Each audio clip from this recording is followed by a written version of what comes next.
Et bonjour, donc on va terminer la journée avec le dernier topo sur l'allaitement maternel. Donc on a vu ce matin le déroulement de la grossesse, l'accouchement et maintenant bébé est là et comment on le nourrit. Donc je suis Anouchka Rabenkogo, une des pédiatres de la clinique et du coup on va parler rapidement des bases de l'allaitement maternel. Donc la présentation va se faire en deux parties. Il y aura une première partie généralité avec quelques petites définitions et la deuxième partie je vais essayer de répondre en fait aux questions les plus fréquentes qu'on retrouve sur l'allaitement. Donc l'allaitement maternel, qu'est-ce que c'est? Donc c'est considéré comme la référence en fait. Pour l'OMS en fait c'est le mode d'alimentation idéal du bébé. L'Organisation mondiale de la santé recommande en fait un allaitement maternel exclusif jusqu'à 6 mois. C'est pas toujours fait, mais voilà, les recommandations c'est ça, exclusif jusqu'à 6 mois et poursuivi dans la mesure de possible jusqu'à 2 ans. C'est un choix qui doit être longuement mûri, réfléchi pendant la grossesse. C'est un choix qui doit se prendre à deux, donc maman et papa.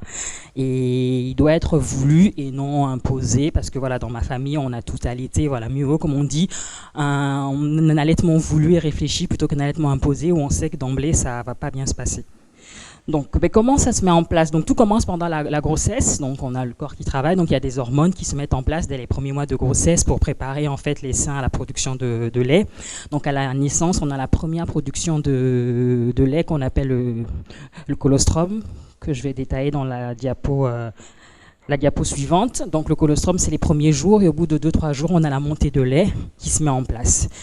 Et le lait maternel comparé au lait artificiel, en fait, il a une composition qui évolue dans le temps en fonction des besoins de l'enfant. C'est-à-dire, le lait d'un bébé du premier mois est différent d'un bébé au troisième, quatrième mois. Et même au cours d'une même tétée, au début de la tétée, la composition du lait maternel est différente à la fin de la tétée. Les premiers millilitres de tétée, on a un lait qui est riche en eau, donc surtout pour apaiser la soif. Et en fin de tétée, on a un lait qui est plus gras, riche en lipides pour apporter tous les nutriments. Donc voilà, c'est une composition vraiment qui varie en fonction de l'âge et en fonction des besoins du bébé. D'où, en fait, on dit c'est l'alimentation de référence de l'enfant. Donc le colostrum, c'est le lait des premiers jours qui est faible en quantité mais très très très riche en qualité. Donc c'est en quelques millilitres à chaque tétée, c'est de couleur jaune orangé. Il est riche en vitamines, en minéraux, en anticorps qui protègent le nourrisson contre les principales infections. Donc au début à chaque tétée, c'est l'équivalent en fait d'une cuillère à café. Donc en fait quantité c'est pas beaucoup, ça veut dire vraiment faible en quantité mais très riche en qualité. Donc c'est très important. Et pour la production de ce colostrum, vu que c'est en petite quantité, c'est vraiment important la mise au sein précoce pendant les premières heures de vie. Donc là, ouais, c'est un petit film qui, une fois que la délivrance est faite, que bébé est mis en peau à peau avec la maman, on profite en fait de ce moment pour effectuer la première mise au sein. Ensuite, donc après le colostrum, on a la montée laiteuse qui vient. Donc là, la montée laiteuse, elle ne survient que si bébé tète régulièrement. Donc ça survient en moyenne entre le 2e et le 4e jour de vie. Donc, comme je l'ai dit, en fait, il faut plusieurs tétées par jour, en moyenne 8 tétées par jour, de jour comme de nuit, pour stimuler en fait la production de lait. Au moment de la montée laiteuse, c'est souvent très impressionnant parce qu'on a les mamans qui doublent, voire triplent en taille de poitrine. Donc on a les seins qui peuvent être très très très durs, très douloureux, chauds.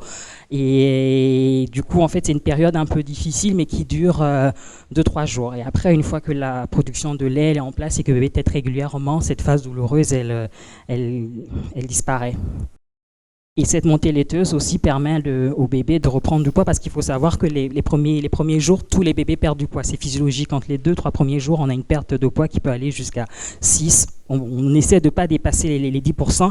Et avec la montée de lait qui se vient au 3e jour, on a la phase de reprise de poids qui permet la sortie. Ensuite, donc une fois qu'on a passé la phase du colostrum, de la montée de lait, qu'est-ce qui se passe une fois le retour au domicile? Donc les premiers jours, on dit vraiment pour que l'allaitement se mette bien en place, il faut que bébé tète beaucoup. Donc on demande de faire 8 à 12 tétées par jour, y compris la nuit. Donc c'est recommandé, voilà, de donner que le sein, aucun autre aliment ni lait artificiel, sauf indication médicale. Donc si on a un problème de plus de poids, mais spontanément, si on sort de la maternité avec un désir d'allaiter, c'est recommandé de donner uniquement que le sein. Donc la production de lait, voilà, elle obéit, comme on le dit, à la loi de l'offre et de la demande. Donc plus bébé tète, plus les seins se vident, ben, plus ils produisent. Si bébé ne tète pas beaucoup, si on introduit rapidement des biberons de lait artificiel, donc il va moins stimuler la montée de lait et en retour, ben, la production de lait maternel, elle va diminuer. Donc ça, je l'ai dit, hein, que donc les premiers jours, les bébés ils perdent du poids et qu'avec la montée de lait, ils reprennent. Et dans tous les cas, on doit avoir un poids de naissance qui doit être retrouvé avant le 10e jour. Sinon, il faut, là, à ce moment, c'est la sage-femme, le pédiatre qui doit mettre en place des mesures complémentaires, soit proposer des compléments de lait artificiel ou autre le temps de la reprise de la lactation. La mise au sein. Donc la mise au sein, elle doit se faire à la demande du bébé. Donc il ne faut pas attendre que le bébé pleure. Donc il faut le mettre de préférence lorsqu'on a un éveil calme et optimal. Donc là, pendant toute le topo, je vais me répéter, hein, sur la position au sein, c'est quelque chose de très important. Ça évite tous les désagréments de l'allaitement qui sont souvent une cause d'arrêt prématuré. Donc la position du bébé, c'est très important. Donc de façon générale, on dit voilà, qu'il ait la bouche contre le mamelon, qu'il ait un alignement des oreilles, des épaules et de la hanche, que son oreille ne touche pas l'épaule et que la tête légèrement inclinée. Bon, il y aura des photos après qui vont montrer les principales positions qui sont possibles en allaitement maternel. Voilà, donc la prise correcte du sein, donc la clé de la réussite. Donc là, c'est encore des redits. Et c'est important, voilà, que lorsqu'on met l'enfant au sein, de lui apprendre à ouvrir la bouche. Donc il ne faut pas que ça soit de le faire de façon intrusive. Donc on essaie de stimuler l'enfant à ouvrir la bouche en approchant délicatement et à plusieurs reprises le mamelon de sa bouche. Et au bout de 2-3 fois, ben, de lui-même, il va l'ouvrir. À ce moment, on introduit le mamelon au fond et on laisse faire bébé. Alors, les différentes positions d'allaitement, donc il y en a plusieurs. Donc, il y a la position semi-assise, dite biologique, la madone, le ballon de rugby ou la position allongée. Donc, il y a quelques photos qui seront plus parlantes que... Donc là, c'est la position semi-assise. Donc, c'est l'une des positions les plus courantes d'allaitement. Donc, on a une maman qui est allongée, détendue, et bébé est posé sur son ventre du côté de la tétée avec la prise au sein. Vous voyez que là, le bébé, il a la tête en face du sein. Il n'a pas la tête d'un côté. Non, il doit toujours être face du sein et aligné au maximum. Ensuite, il y a la madone. Donc là, c'est une position aussi très confortable. Donc bébé est posé sur l'avant-bras de la maman, du même côté que le sein, et la mère avec le ventre contre celui de son bébé. Donc il y a le ballon de rugby aussi. Et la position allongée, utile pour les tétées de nuit.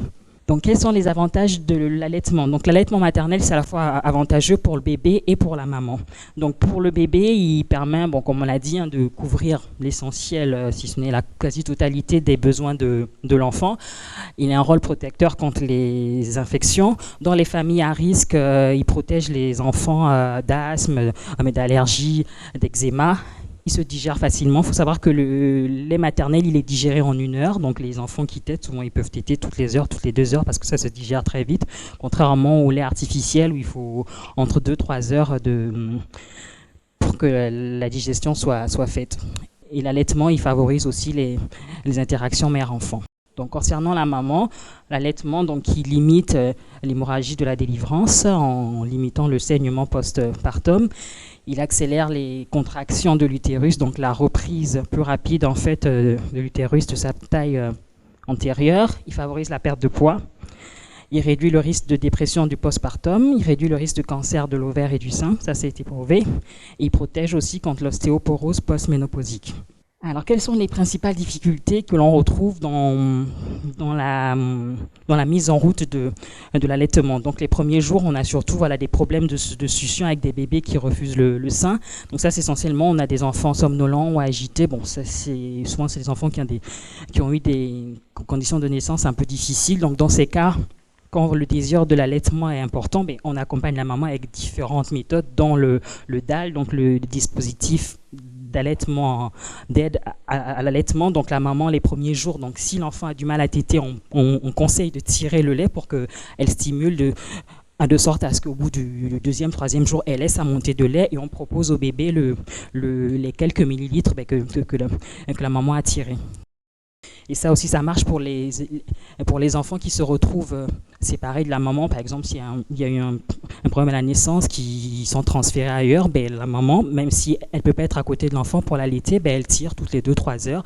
On propose au bébé et au moment du retour, ben, la montée de lait, elle se fait et du coup, il n'y a pas de rupture d'allaitement ou d'arrêt du fait de la séparation les premiers jours. Ensuite, on peut avoir un retard à la montée de lait qui survient après 3-4 jours.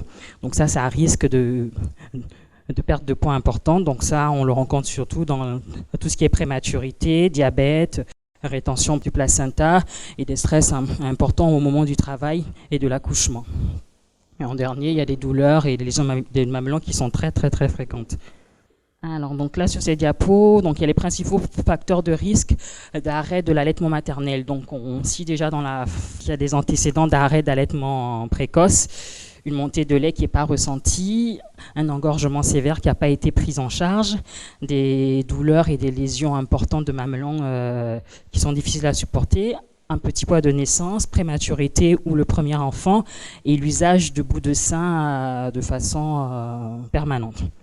Et en dernier, ce qui est très important, c'est souvent la principale cause en fait d'allaitement, parce qu'on a rapidement, ça cause en fait une baisse de lactation, c'est le fait de donner des compléments de lait artificiels. Donc après cette première partie théorique, donc là on a essayé de répondre en fait aux questions les plus rencontrées sur Internet, où sont les mamans qui se posent par rapport à l'allaitement. Donc en premier, voilà, concernant la durée et la fréquence normale d'une tétée. Donc il faut savoir que la règle d'or, un enfant au sein, on dit allaitement à la demande. Ça veut dire qu'on doit laisser boire un enfant sans le limiter, que ça soit en nombre ou en durée de tétée. Surtout le premier mois, parce que c'est vraiment les premières semaines où non seulement la montée de lait et la lactation se mettent en place et où l'enfant aussi apprend à téter correctement. Donc, s'il réclame toutes les heures ou toutes les 2 heures, c'est vraiment à la demande. Et ça, c'est le fait que chaque enfant et chaque maman, ils sont uniques. Donc, ce qui se passait pour une première grossesse peut être différent à la précédente parce que tous les enfants ne sont pas pareils. Donc, en moyenne, la durée d'une tétée, elle varie entre 5 et 30 minutes. Et par jour, surtout le premier mois, on doit être à plus de 8 tétées par jour. 8 à 12 tétées le premier mois. Et ensuite, une fois que la montée de lait sera lancée, donc les enfants, ils téteront pendant des périodes plus courtes et plus espacées, parce qu'ils prendront plus. Comment savoir quand bébé a faim? Donc là, les premiers signes de faim surviennent avant l'éveil. Donc on a déjà un enfant qui est dans le sommeil, qu'on voit, qui commence à s'agiter, à avoir les yeux qui bougent sous la paupière, des petits mouvements de succion de langue. Et ensuite à l'éveil, donc il se lève, il essaie de mettre ses mains à la bouche, il tourne la tête pour chercher le sein. Donc là, quand on remarque ça, c'est à ce moment qu'il faut prendre le bébé, donc avoir un temps calme avec lui, qui est un temps aussi d'interaction, et proposer le sein. Et ne pas attendre en fait les pleurs, parce que jusqu'à 6 mois, en fait, les pleurs sont le dernier signe de faim, et ça signe en fait un état de détresse de l'enfant. Donc quand on met au sein lorsqu'un enfant pleure, c'est trop tard, parce que non seulement il va pas bien le prendre, parce qu'il sera énervé, agité, et puis on aura passé le cap. Ensuite, comment savoir si mon bébé tète bien? Donc, il y a des principaux signes qui doivent nous rassurer et nous alerter. Donc, qu'est-ce qui peuvent nous rassurer pour savoir si l'allaitement il se passe suffisamment, si on a suffisamment de lait? Donc, déjà, des tétées fréquentes. Là, on va encore se répéter. Donc, 8 à 12 tétées le premier mois. Ensuite, ça diminue. Il faut entendre un bébé déglutir au sein. Il doit mouiller ses couches à chaque change, donc les urines, elles sont fréquentes. Les selles, souvent, ils en ont toutes à chaque change ou une fois sur deux. Ou on peut avoir des cas aussi où on a des enfants au sein qui font des selles une fois par semaine. Ça peut se voir et ça reste aussi normal. On doit avoir des éveils spontanés et des enfants qui s'endorment en fin de tétée. Donc ça, c'est le signe en fait qu'ils sont pu, qu'ils sont calés et que c'est bon. Et surtout, un critère objectif, c'est la prise de poids minimale. Donc le premier mois, il doit prendre en moyenne 20 grammes par jour. Souvent, en allaitement, quand ça se passe bien, ils sont au double. Ils sont de 40, voire plus. Et les signes qui doivent nous alerter, c'est donc le contraire, un enfant qui réclame peu, une modification du comportement, du tonus, de la coloration, des enfants qui dorment tout le temps ou au contraire qui pleurent tout le temps. Donc là, en fait, il faut qu'ils soient vus par le pédiatre ou la sage-femme. Alors, quand allaitement rime avec douleur, donc quelles sont les principales causes en fait de douleur? Donc, dans tous les cas de douleur liés à l'allaitement, la principale cause, c'est essentiellement la mauvaise position. Donc là, en fait, ce sera le rôle de toute l'équipe médicale durant le séjour à la maternité, qu'il ne faudra pas hésiter à solliciter à chaque fois pour la position au sein, parce que c'est vraiment un bébé qui est bien positionné au sein. Bon, les crevasses, elles peuvent survenir au début, mais tout ce qui est, que ce soit crevasse, mamelon, elle se règle en ajustant la position de l'enfant au sein. Et pour aider la cicatrisation, en fait, c'est conseillé de laisser les seins à l'air entre les tétés en exprimant quelques millilitres de lait, parce que le lait maternel, il est riche en lipides et du coup, ça a un très bon pouvoir de cicatrisation. Les crevasses, qui sont elles aussi liées à la mauvaise position. Donc là, pareil, on fait appel à la sage-femme, au pédiatre pour voir les positions. Elle se soulage aussi par des gouttes de lait, et des feuilles de chou vert qui marchent très bien aussi pour les crevasses, et des crèmes à base de lanolin qui sont disponibles dans les pharmacies. Ensuite, donc, il y a l'engorgement, donc ça c'est lié au fait qu'on a une production de lait qui est plus importante par rapport à la quantité et au nombre de tétés avec des seins douloureux, tendus. Donc là, la solution en fait c'est d'augmenter les tétés ou de tirer le lait si jamais le bébé il prend pas assez, donc soit de façon manuelle ou avec un tire-lait. Et si c'est trop douloureux, l'usage du paracétamol ou de froid directement sur le mamelon, ça soulage assez bien. Et après, bon, là, c'est des causes un peu plus rares, mastite, candidose, là, du coup, qui relèvent plutôt de la sage-femme ou des conseillères en lactation. Comment prendre soin de ses seins pendant l'allaitement? Donc, il est recommandé, voilà, une douche quotidienne suffit. C'est pas recommandé de laver les seins après chaque tétée, parce que en fait le fait de laver régulièrement les seins, déjà on en utilise un produit et du coup en fait le mamelon il perd son odeur naturelle et après on a soit une odeur de savon et autres qui peut en fait me faire que le bébé il refuse de téter. Donc en fait une douche quotidienne suffit, d'utiliser des produits sans savon et une fois encore voilà entre les tétées, surtout s'ils sont irrités, de les laisser sécher à l'air avec quelques gouttes de lait. Et le soutien-gorge adapté, ça c'est très important parce qu'il faut prendre déjà un soutien-gorge avec la bonne taille et surtout pour les soutiens-gorge avec armature, de bien veiller à ce que l'armature soit en dessous du sein, parce que si l'armature elle est sur le sein, donc c'est quelque chose qui peut engendrer tout ce qui est engorgement, mastite ou des obstructions des canaux. Comment faire pour entretenir la lactation? Donc, mettre bébé souvent au sein, donc les premiers mois plus de 8 fois, ensuite à diminuer, donc à la demande. Proposer les 2 seins à chaque fois, donc le premier il le prendra et le deuxième il prendra en fonction de ce qu'il veut, mais à chaque fois proposer systématiquement les 2 seins. Non seulement ça permet en plus qu'à chaque fois qu'il stimule à la production de lait, le repos, c'est très important, parce que surtout les première semaine avec l'accouchement, on est fatigué. Donc si on allait et qu'en plus à côté de ça on ne se repose pas, c'est un facteur aussi de baisse de la lactation. C'est pas recommandé de donner systématiquement, j'ai bien mis systématiquement la tétine, parce qu'on peut proposer la tétine de façon ponctuelle, mais de mettre systématiquement la tétine au bébé les premières semaines, c'est pas très recommandé parce qu'après ça peut aussi entraîner des petites difficultés de succion ou les enfants qui mélangent un peu tout et baisser la lactation. Une hygiène de vie saine, équilibrée. Ensuite, que boire et manger quand on allait? Donc il n'y a pas de régime particulier. Grosso modo, tout ce qui était interdit pendant la grossesse est autorisé pendant l'allaitement. Donc en fait, le seul mot, c'est de manger varié et équilibré. Donc les boissons, c'est très important. Il faut boire suffisamment. Donc entre 1,5 litre et 2 litres par jour, manger à sa faim et avoir une collation entre les repas.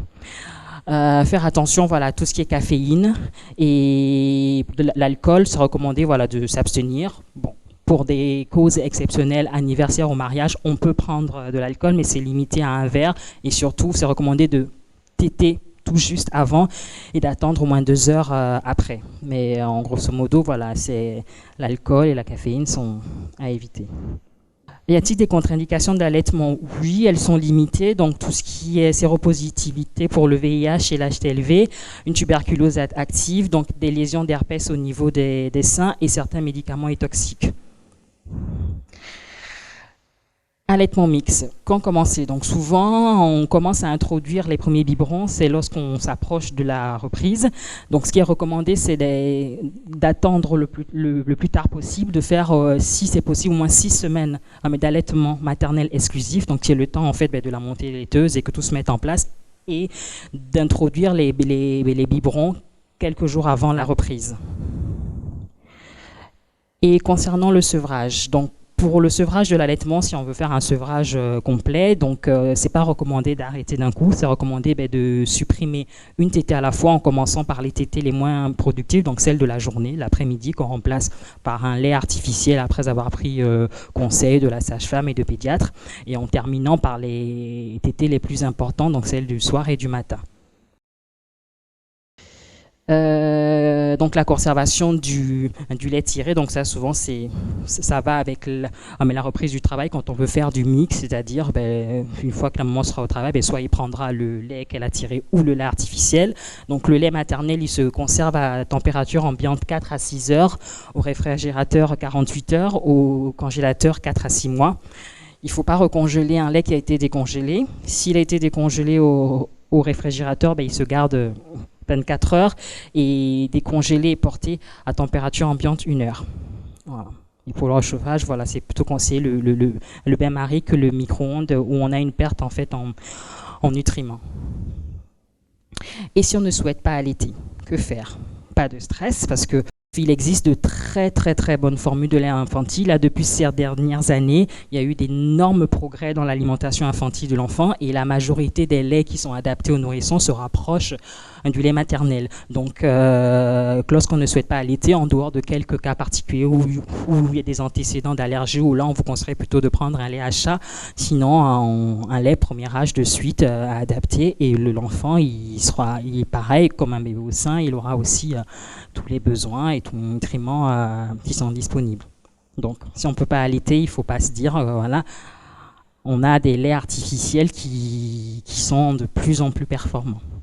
Et pareil, donc comme un bébé au sein, en fait, c'est recommandé que la première tétée, que le premier biberon, en fait, soit donné dans les 2 heures qui suivent la naissance. Et les premiers jours, pareil, donc ils prennent des petites quantités, donc souvent le premier jour, le lendemain, ils prendront des tétées de 10-15 millilitres. Au fil des jours, ils augmentent et souvent à la sortie, sont entre 40 et 50 millilitres, ainsi de suite. Donc là, j'ai essayé de retrouver quelques idées reçues en fait sur l'allaitement, qui sont la plupart du temps fausses. Donc, le fait allaiter abîme les seins. Donc, c'est faux. Ce n'est pas l'allaitement qui abîme les seins, c'est la grossesse et l'âge qui abîme les seins. Parce qu'avec l'âge et même avec la grossesse, en fait, du fait des hormones, on a une modification en fait du tissu mammaire qui devient plus mou, plus élastique. Donc, on allaite ou pas, on a la glande mammaire qui se modifie après l'accouchement. Allaiter fatigue. Là encore, c'est faux. Ce n'est pas l'allaitement qui fatigue, c'est la maternité en général. Parce que déjà, entre l'accouchement, le séjour à la maternité, les premiers retours à la maison où on ne dort pas beaucoup, même quand on a un enfant qui est nourri au lait artificiel, ce n'est pas une dose de charge. Donc on dit, au contraire, le temps, par exemple, passé au sein, ça évite tout ce qui est préparation du lait, du lavage, du séchage et tout ça. Le biberon, c'est plus rapide. Oui, effectivement, c'est plus rapide le biberon parce qu'il y a un enfant, quand il prend son biberon, il le prend en moyenne en 35, maxi 10 minutes. Et comme on l'a vu, une tétée, ça peut durer 5 à 10 minutes.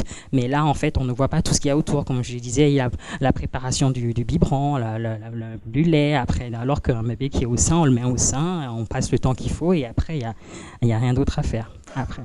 Et c'est plus économique aussi. J'ai de petits seins et je ne pourrais allaiter. C'est faux, parce que ça a été très bien prouvé qu'on peut faire le 85A. Bon, j'abuse un peu, hein.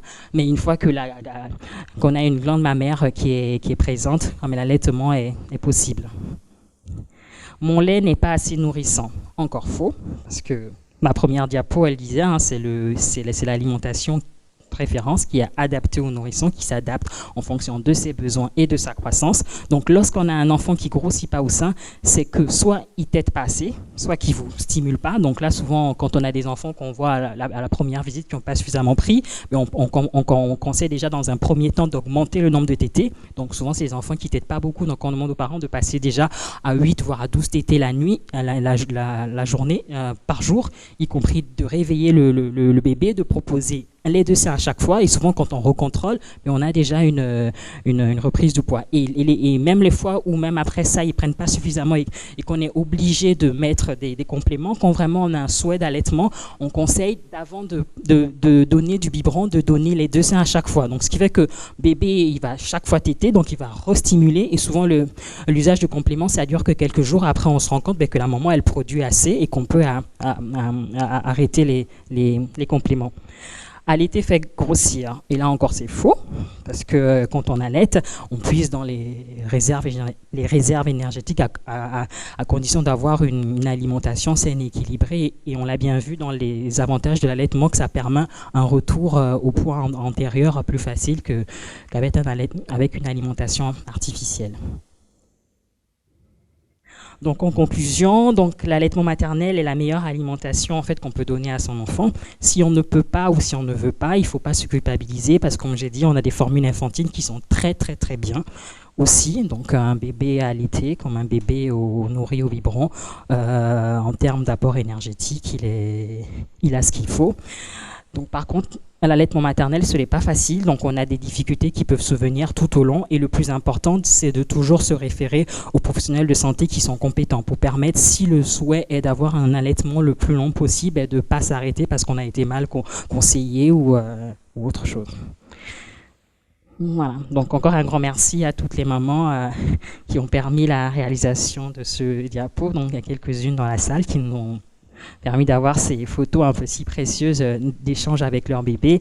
Et donc là, c'est les principales références dont j'aimerais surtout aux jeunes mamans parler du site Mpédia. En fait, c'est un site qui est fait par les pédiatres où en fait on répond aux questions des jeunes parents, que ce soit surtout sur l'alimentation, sur l'allaitement, même sur les bébés que ce soit au sein ou au biberon, sur la diversification, sur la vaccination. Voilà, donc c'est que d'aller. J'ai rien contre Magique Maman ou Doctissimo, parce que la majorité, on n'a pas des références scientifiques, alors que là, c'est des pédiatres en fait qui répondent à vos questions. Donc, si vous voulez avoir une réponse, je vous conseille surtout d'aller sur ce site. Merci.